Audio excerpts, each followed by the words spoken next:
Hey everyone, welcome to Infinite Realms. This is once again Robert, and today we're going to take a look at some customs in my collection. And this is, yes, Zartan. And I, I'm going to apologize. I don't know who actually did this one. I know it wasn't me. And basically, this is just trying to show off what I think the idea was to show off what new sculpt figures could have looked like, and I think he turned out okay. I mean, I don't hate him, um, but I've had him a long time. I mean, there's some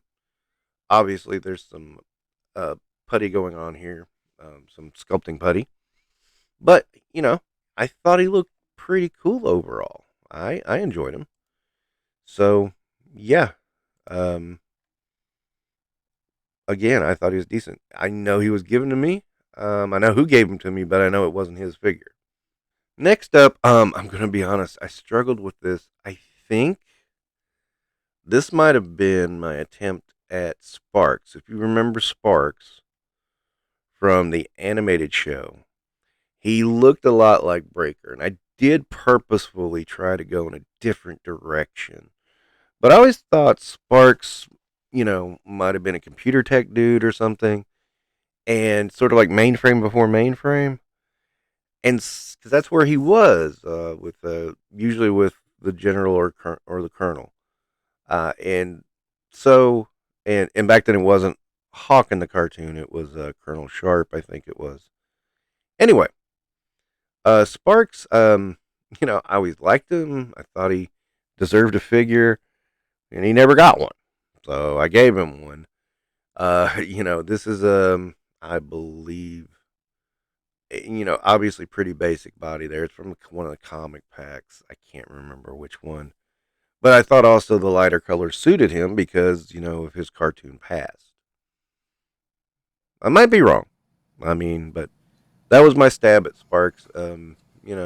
Just to try to make him look a little different than Breaker while, attempting to make him look a little bit familiar. At that head, I'm going to be honest, I think that came out of, those big lot sets. I believe somebody told me the company was called Chat May, even though it's not on the box anywhere. Yeah, those guys. So those had some interesting parts. This one, I admit, is a mess. This is I was trying to polish a turd. This is, if you remember, in the Spy Troops day, they had the ugliest freaking alley viper they've ever done. And the only cool thing about it was the holster and the chest did work. That was the only cool thing about that figure. And I got a hold of one, and I just was like, can I paint it a different, it was god awful blue, and I thought maybe I can paint it a different color. Maybe it'll look better. Did it didn't work. It was bad, real bad, as you can see.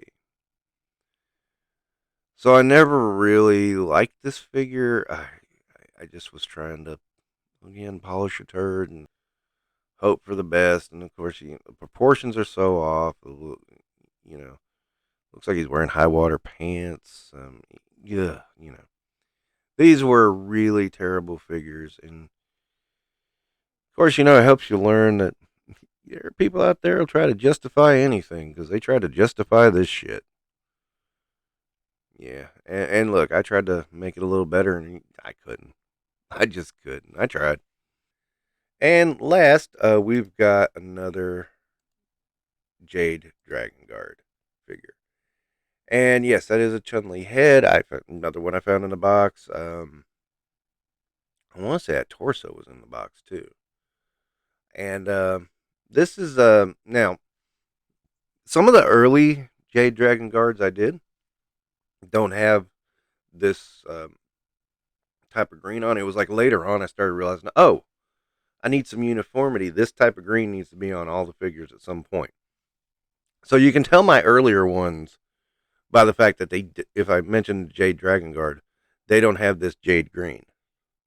Um, those are my very earliest versions, and then these, as I went along, these guys got that jade green. I believe those are some Zorana arms, maybe. No, those are not.